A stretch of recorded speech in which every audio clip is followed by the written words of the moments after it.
great generosity and openness. Yeah.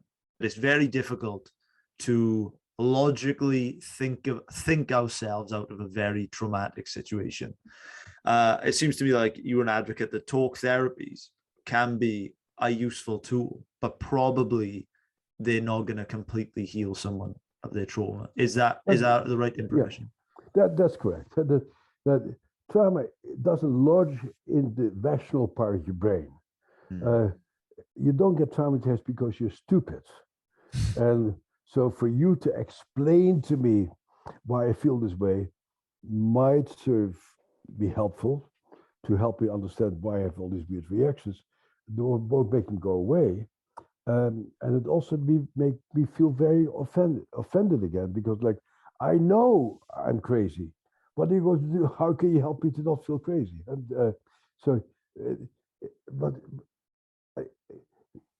I'm impressed with how many psychologists still think that it's part of the rational part of your brain, but that's not where it is. It's like, I just spent a good amount of summer hanging out with my grandkids, 3 and 5 years old.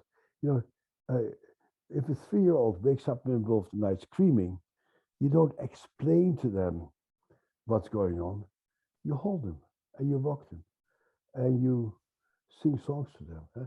You don't say, hey, don't wake up at 3 o'clock in the morning. I have to go get to work in the morning.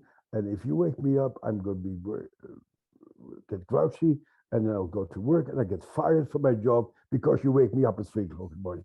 And your 3-year-old goes like, oh, that's good to know. Now I won't scream anymore at 3 o'clock in the morning. No, that's not how it works. You need to calm that system down. Huh?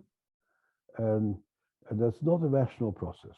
But talking is important in that if you feel like you're being met by people and people hear what you're saying, and if you can find a language for yourself and a language for your experience and identify what happens in your body, you start having a sense of ownership over that creature that you are.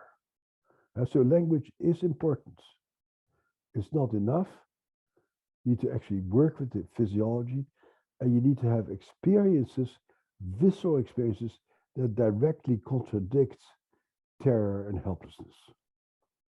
And I've been a very great advocate of that, actually. Like, if you have been raped, doing martial arts might be very helpful. So your body feels like, I can defend myself. I can stand up for myself, and I'm not completely helpless.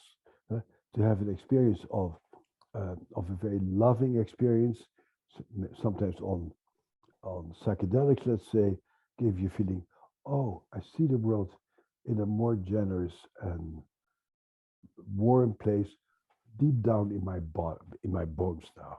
Huh? Or if you join a tango dancing class and you learn how to be in sync with another person, you go like, wow, that's what it feels like when people move together in a synchronous way. That is so enjoyable. Huh? So you need to have experiences that actually heal that disconnection that comes with trauma.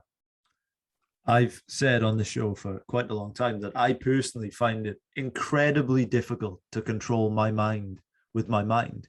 But that's right. We're walking in nature, going to the gym, deep breath with cold showers. I find those things so much more effective. Yeah. So I would love to ask you, what would be some other ways that we can move our body? I guess maybe even body awareness approaches or other exercises that we could do physically that could be useful in treating trauma.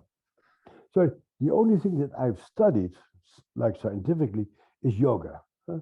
And our results with yoga were surprisingly extremely good. Yoga had a better effect than any medication we have ever studied. Wow. Before psychedelics, because psychedelics turned out to be very good. So I think any exercise where you move together with other people, I think choral singing, I think a lot of people in Wales probably do choral singing, hopefully still. Moving to people, anything that gives you a sense of communal moving and being in sync with other human beings. Cooking with people. making seeds with other people, creating seeds with other people.